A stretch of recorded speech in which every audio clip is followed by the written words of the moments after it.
All right, we're at the Slashers panel. We've got Jude Cortney, got Kane Hodder, Nate Castle, David Howard Thornton. Who else was there? I don't remember. Yeah, so it's going to be a big panel. So they're all going to be here. So yeah, the Slasher Kane panel. It'll be awesome. And I am so excited for this, but it's going to take me a minute to read everybody's name. Once again, what is your job? Say it again, sweetie. Stand up and yell! I love making these people feel like they are home. So come on in, Nick Castle, James Jude.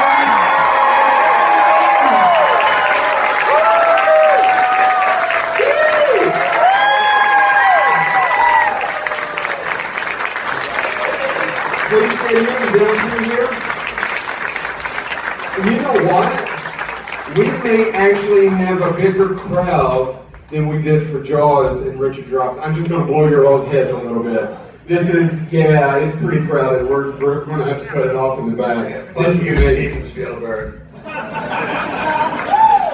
Yeah, fuck Steven Spielberg. I mean, it's not like I'm going to eventually interview him anyway. All right, everybody have a seat. Now, none of you want to hear me talk, correct? Assholes. What we're going to do is start asking questions. I want to know who my bravest, best question is. Who wants to go first? Oh, Freddie in the back. All right. Do you want to come to the microphone or do you want to scream it from there? It's up to you, bud. I'll use the mic. Well, get your hands up here. We don't have all day. Let's go these people. Don't tell what to do, Rex!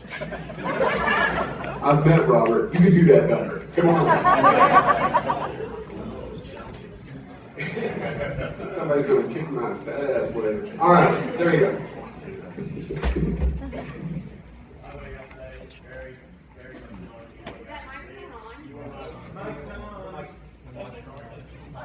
You got it, John? There we go. By the way, Nick, you were my very first slasher I ever watched. I remember when you came to the house. Thanks, you guys. Thank you. Love Halloween 2018. Now started watching Terrifier 1 and 2. Love it. But my question is for Mr. James Jude Cortney. It can be for Nick Castle. Hold on, let's pause for 1 second. I think we have a Doug Bradley here. Am I wrong? Oh my God!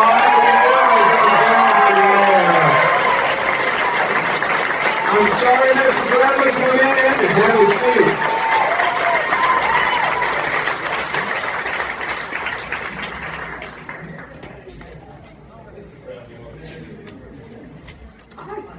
I'm nobody, don't worry about checking my phone. I apologize for being fashionably late. Ms. Rose is in the ladies and will be joining us shortly. It's about serious situations. These days you can never can tell. You're welcome. Yes. Hello. Honor to meet you, sir. All right, Freddie, go with your question. All right. But again, like I said, James, or the rest of you guys, what was the challenge like, especially you can use like Halloween Kills example, to making that film after COVID was kind of passing through, the challenges and struggles of that? Oh man, you know, the challenge wasn't making the film. I mean, because, you know, the challenge was more for the crew, more for, and you know, part of the beauty of making a film is because it's so all-encompassing. You know, we're spending 12, 14, 16 hours a day. We're really we're encapsulated, we're cloistered. And so part of the joy of doing a film like that is having my partner Sarah come to visit, having family come visit. You know, her father flew in from England and I hadn't met him yet. And we couldn't bring him on the set. And you know, so that you know, you're balancing the discomfort of wearing a mask with the realization that other people might not have, you know, secure immune systems. So you'll find on a movie set, though, that generally speaking, a movie set is incredibly courteous, incredibly inspiring and uplifting. We have 120, 160, 180 people working together in that intense pressure cooker. We go out of our way to be courteous to each other. You know, whether it's 6 in the morning or 6 at night, everybody agrees with a good morning, Doug. morning. I mean, you know, when you're being called to the set to work, it's not, hey, get Nick to the set. It's like, you know, would you please invite Nick Castle to the set? Someone's not going to go and say, Mr. Castle, you're invited to the set. You know, when you get to the set, it's welcome, Mr. Castle. Well, not really for Nick, but for everybody else. So, How do you get to work on these movies? You are invited to set? I'm invited to set. We need you now. Well, I guess, Doug, when you hang on your trailer for 15 hours, you know, drinking bourbon and don't bother showing up, I guess they're like, you know, get Doug's ass down here. This is going out on YouTube, by the way. You might like to retract that allegation. And hold on, I need to pause you guys for a second because we have another killer on the loose. Melissa Rose, come on.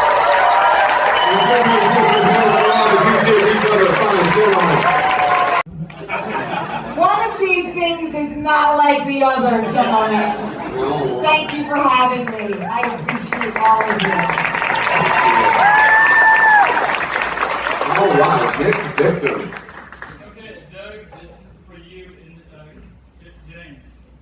The rumors of the next movie, you two are involved in the next Halloween. Have they contacted you? Rumors? Yes. And you believe them? Rumor that I'm going to be in the next Halloween. Doug, you holding out on me, Doug? You holding out on me? Well, I didn't want to tell you. But, I don't know where the fuck that came from.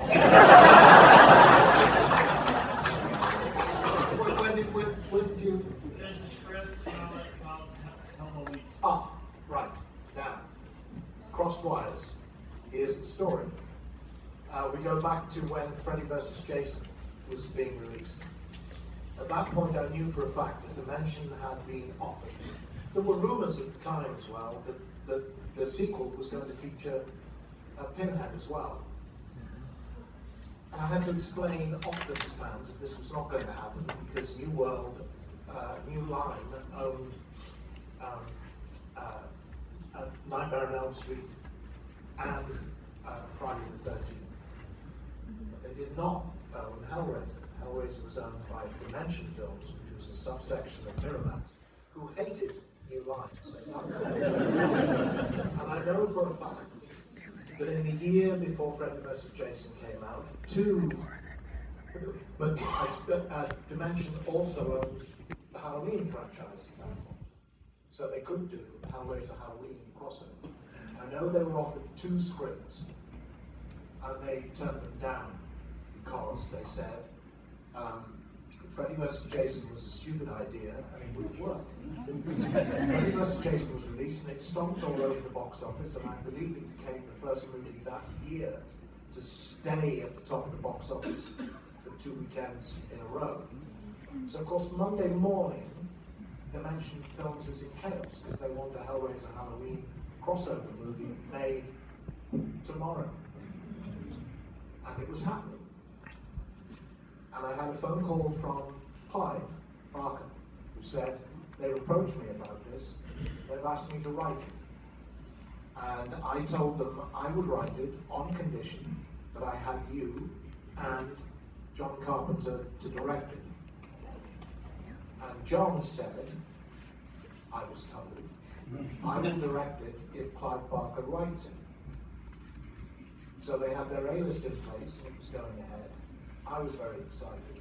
Huge fan of John Carpenter's work, always, and I would have loved the chance to work with him. Had a couple of conversations with Clive about it. He said, you know, I'm not really interested in the mano-a-mano thing versus thing bit. What I'm interested in is where the landscapes intertwine, and given that Michael is a psychosexual, fucked up killer with a bad relationship. I resemble that remark. with a questionable attitude towards his sister. Clive said to me, I think there may be enough in there for us for Pinhead to be interested. And if you remember at the beginning of the first Halloween movie, Dr. Loomis, Donald Pleasance is running around screaming in everybody's face, you don't know what you're dealing with, you don't know what you're dealing with, you don't know what you're dealing with. Until, as an audience, you start to panic slightly. Think, what the hell are we dealing with? Which raised the supernatural element of the character, which made it work. And that was coming in as well. So I was getting quite excited, and then you remember the Akkad brothers produced the first Halloween movie, and Mustafa Akkad, who was tragically killed in a terrorist attack. He presumably had enough control over what was happening with the sequels that he said, no, I don't want this movie happening. And that was it, dead in the water. We just kept going week after week after week, and it's because the fans were going out there and talking about the movie, and it's like, we probably had the best publicity campaign that was free. People were passing out and puking in the film. This is insane. People are like, oh, this is all paper. Like, no, we don't have that kind of budget. This is insane, but it shows the power of the fan community, what we can really accomplish, because like our film wasn't limited by, like what Doug was saying, about the Hollywood studios coming in and having input and stuff like that. We could just do what we wanted to do, because all of us that made Terrifier are fans of all the films that came before us. I look at art as being a love letter to all the slasher icons that came before me. There's a little bit of every single character inside of art. And it's to us to be able to be up here with the legends is just amazing. And it's all thanks to you guys, so thank you.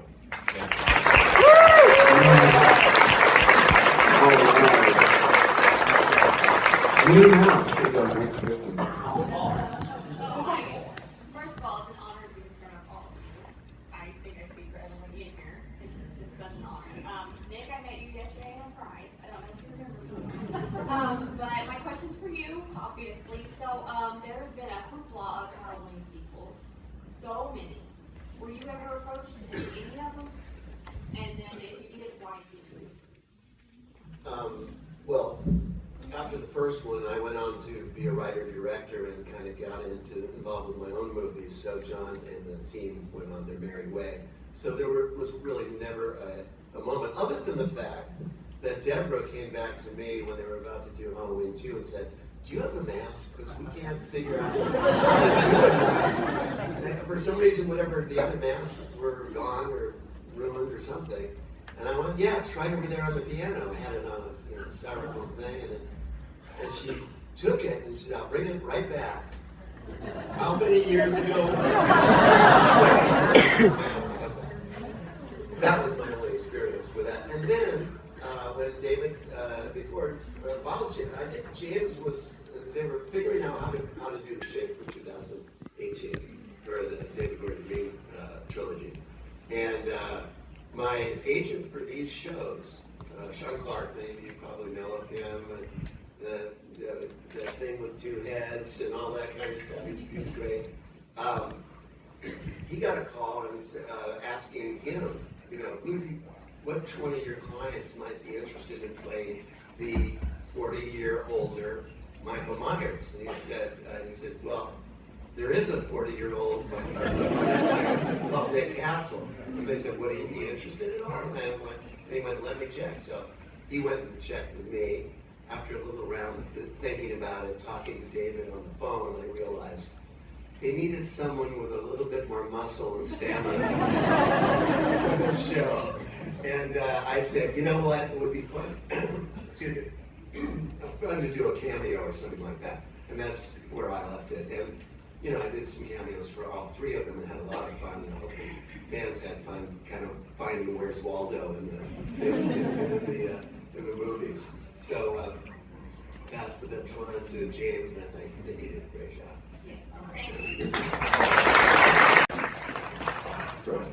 Hi. Mike Myers, Mark,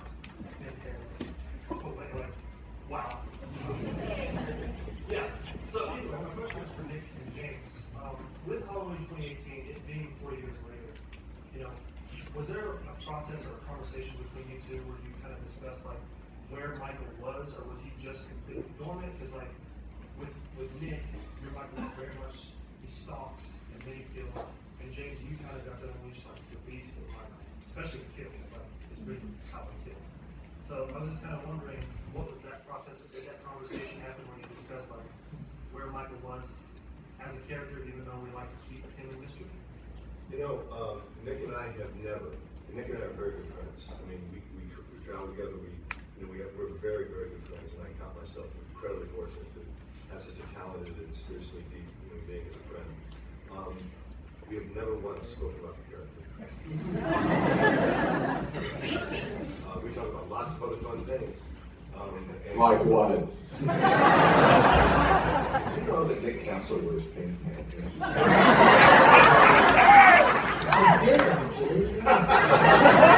And you can buy them at his table. Doug's table. Views go up. That's true. The used ones are much cheaper. That's what smells like a fish market.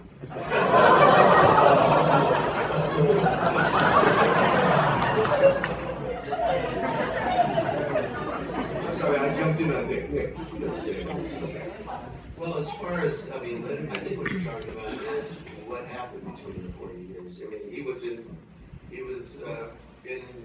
Smith's Grove or one of those places. Hey, we're around here, aren't we? Hey, that's Smith's Grove people. Yeah. Well, he was in that insane asylum that they had that you could see. So, and they didn't talk a lot about what it was like. But I assumed, from what I either read or just imagined, it was that he was in the same kind of catatonic state that he was when he was a kid and went through all those years. I was also thinking that that's maybe where they should have gone in the interim 4 years between kills and ends. That he just went, maybe he was in that, in that catatonic state. Someone somehow feeding him into that bum in the sewer.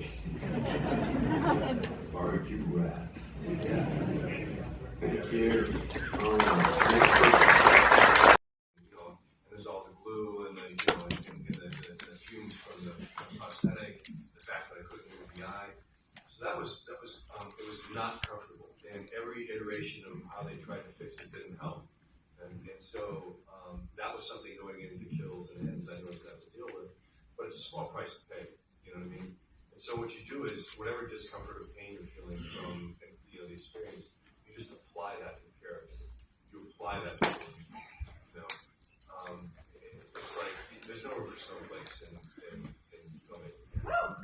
You just gotta follow up and do your work. Alright, so Nick, since you've and based on the cameos, did you feel like it was almost like nostalgia to you, of just coming back and doing like a little short cameo? I know that James over here was doing all of it basically. Oh yeah. So Well, didn't I do most of the? No, I didn't do anything. There was a point and we were annoyed about it, when the studio at the beginning of 2018, when they were rolling out the thing, they thought it would be fun. No, they knew that bringing me back, obviously, some of the other characters back, like James, little part, that would help promote the movie, So they wanted to keep it a mystery how much I was doing, so that, I could roll out and go out and do promotion for it with James.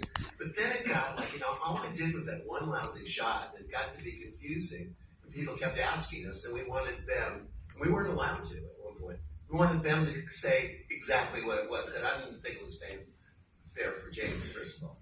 So that was an issue that we dealt with during the course of this thing. And Yeah, to that, when in Halloween Kills, they Universal Bloodhouse Publicity put out LA Times and all these publications that Nick was back and they didn't mention it. And Nick got so pissed off, he called them and told them to retract it. And then finally we realized that it was so big, and it's like they just really disrespectful to Nick and myself. But you know what? We're big boys. It's part of the deal. People aren't always going to be nice. People aren't always going to be honest. Wow, welcome to the real world. So the fact is that we know what we did, and we're proud of the work we did. It was really beautiful. The scene that Nick and I got, and we were hoping that we would get an actual passing of the baton, a passing of the torch. And in Halloween 2018. We were so happy because Nick got to, it was in the opening of the scene where he's up in the window and Laurie Strode rises up and sees him up on the long shot. But in the tight shot in the mirror, that's me when the projectile is fired from the back of the head. So we got to embody the same scene. So spiritually, there was truly a passing of the, mythological torch from the Alpha to the Omega. But also that is in answering your question. Yes, it's all about nostalgia for me. I had so much fun, and the people on the set would bow to me and things. Really fun, really silly. When I first got there, I saw Jamie across the lot, and she saw me and she screamed, and we both ran together. It was like a commercial for something. And we embraced each other, and we've seen each other from time to time since way back when. But she just looked at me and says, "Is this fucking nuts or what?"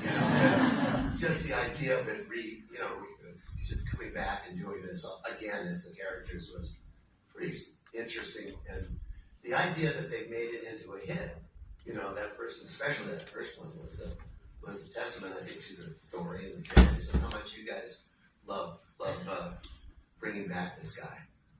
I'm from the Lee Strasberg school, so for me, it is a big process. I take it very seriously. Creating a character is beautiful from origin to, watching the evolution and creating it with the director. It's usually a different process depending on the team that surrounds you and what film it is. Like Terrifier, it was so much fun working with Damien Leone. Even though it was just a quick cameo, we had a lot of fun on that set.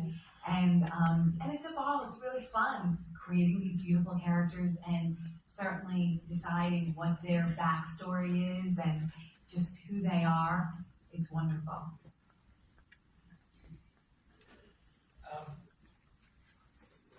I've never had an acting lesson in my life.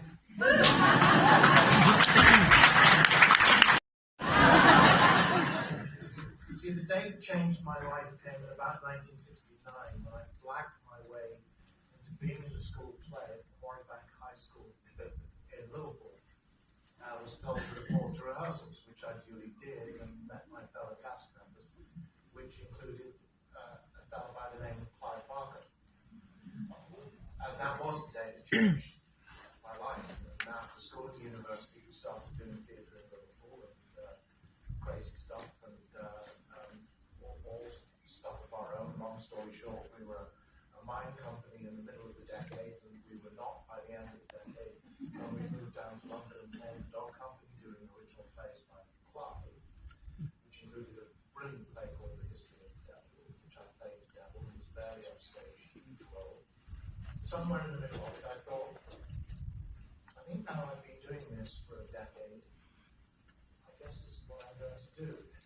And I suppose at that point, the dog company came to a natural conclusion around 1982.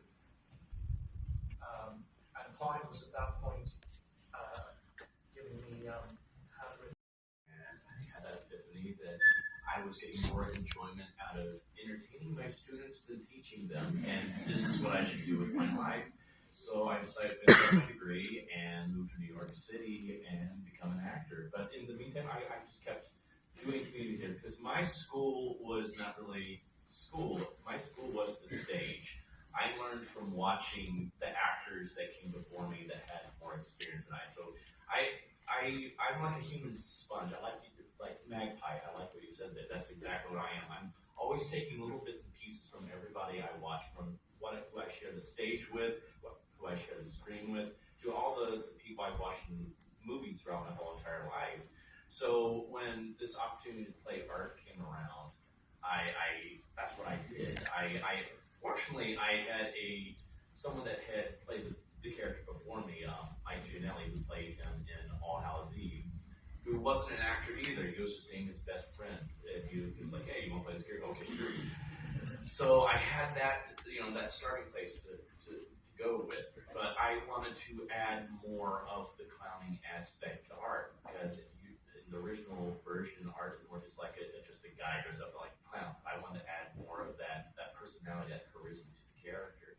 And so I just took what I knew from great silent film actors, great physical comedians like Rowan Atkinson, Mr. Bean, Andy Serkis, Doug Jones, Jim Carrey, Charlie Chaplin, Buster Keaton, all of those legends that came before me, and took my love of great horror villains as well. Like I said, I took pieces from everybody here and just put them into art.